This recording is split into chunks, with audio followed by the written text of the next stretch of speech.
Hey guys, welcome back. I'm continuing work on the 2J swap Celica. Right now I'm looking into the ignition wiring, and something I did find out is with the spark plug on cylinder 2, I can actually show you guys what I mean by it's just doing that buzzing thing when I turn the ignition on. It's only on cylinders 2 and 5 right now that I still need to fix, but I can show you what that buzzing is.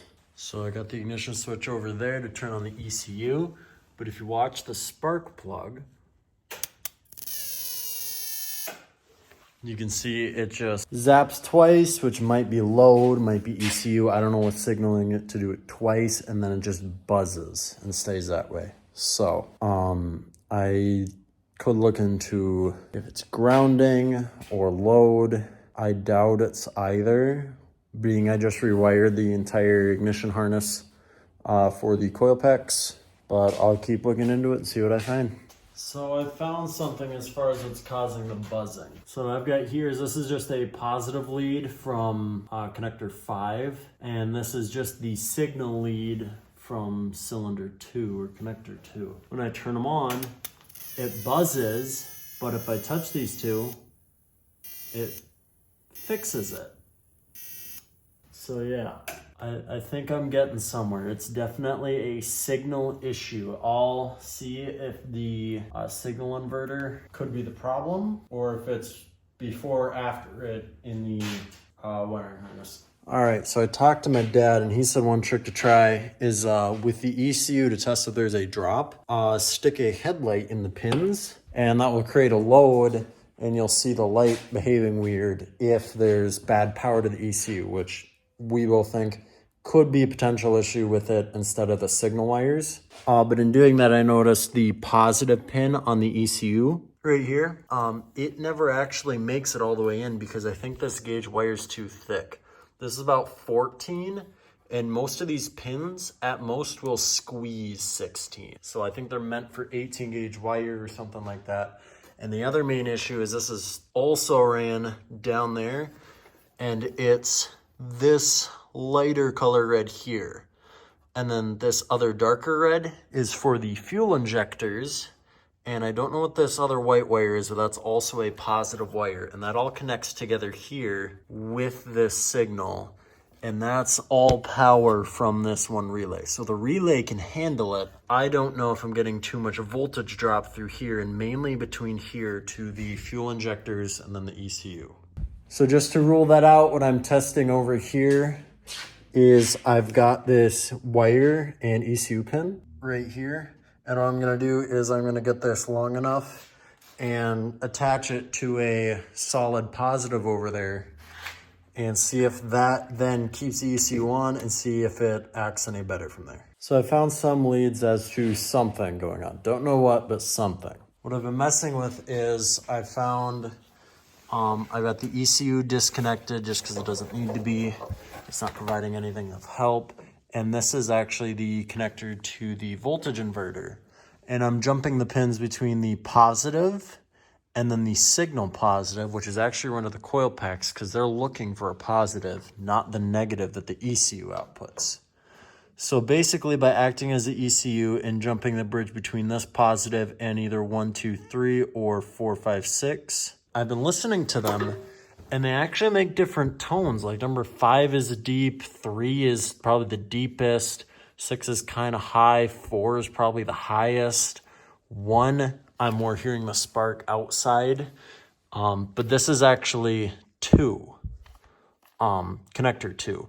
But the tone is stuck with each coil, but the behavior of the issue with like the buzzing is stuck with the actual wiring. So this is cylinder 2's connector, but no matter which coil I plug it into, it always has the buzzing. Cylinder 1, it always works normally.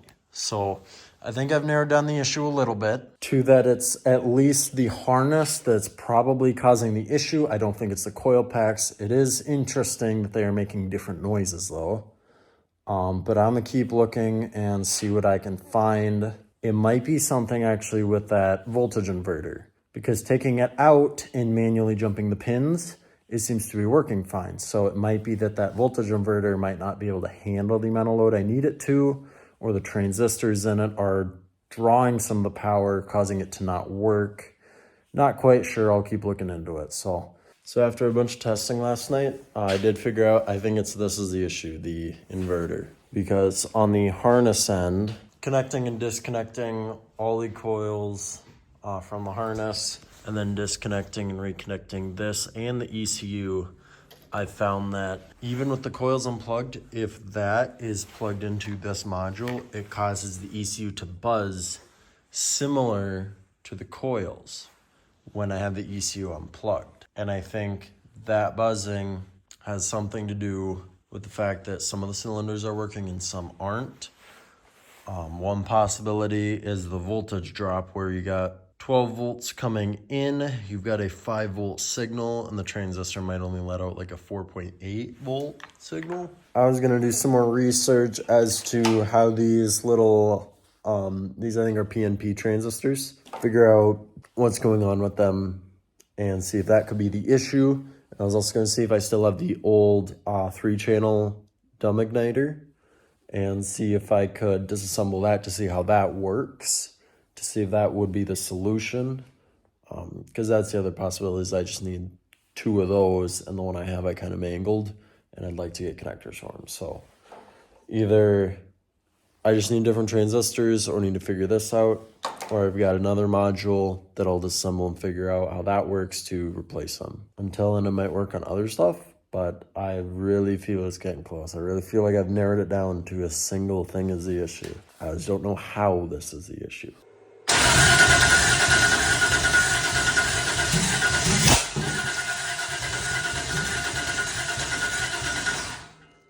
So I've done a bit more testing, and I think I got it figured out.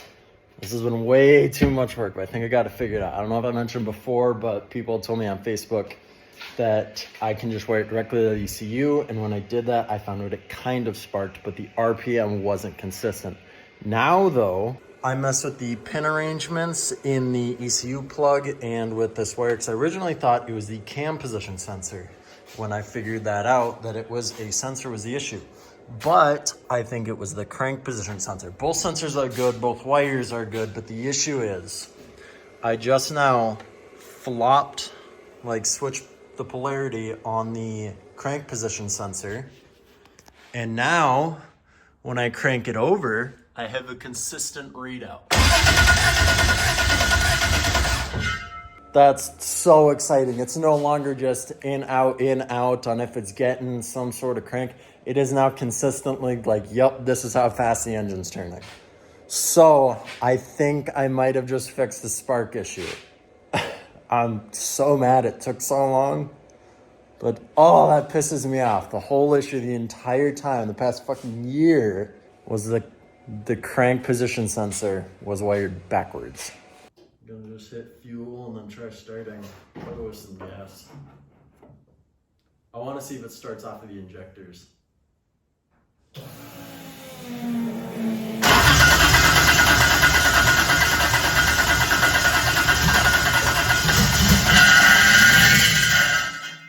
try that again.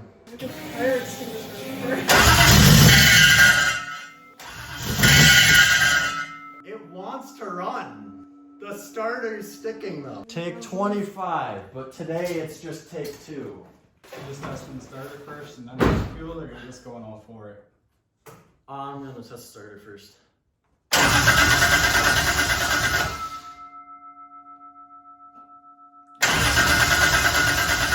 It doesn't do the last. That sounds normal! So we got ignition, that's on, starter sounds normal. Fuel. Starting.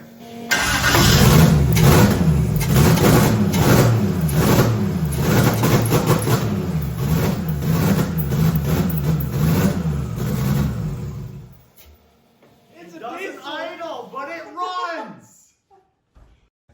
Holy fuck. Fuel.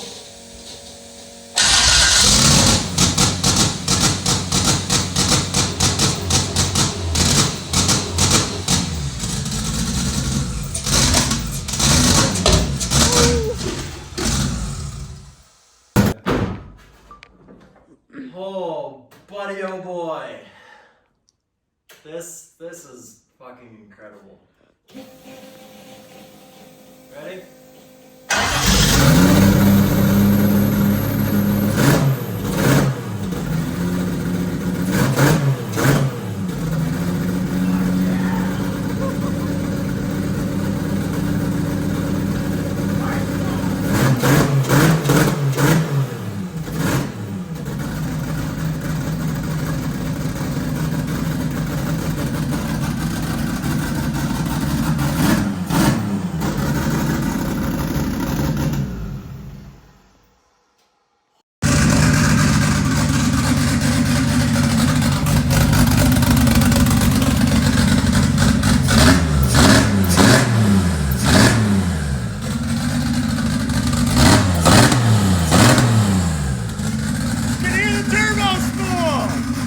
Alright, so it's the next morning, and just to clarify everything that happened, since I kind of skipped what I was doing, what I did change was I got rid of the PNP transistors, and I just wired these directly, so almost acting as if that plug's never there. It's just sending current or a signal current from the ECU directly back to the coils, and that's working. And I had flopped the crank position sensor on the pins on the ECU.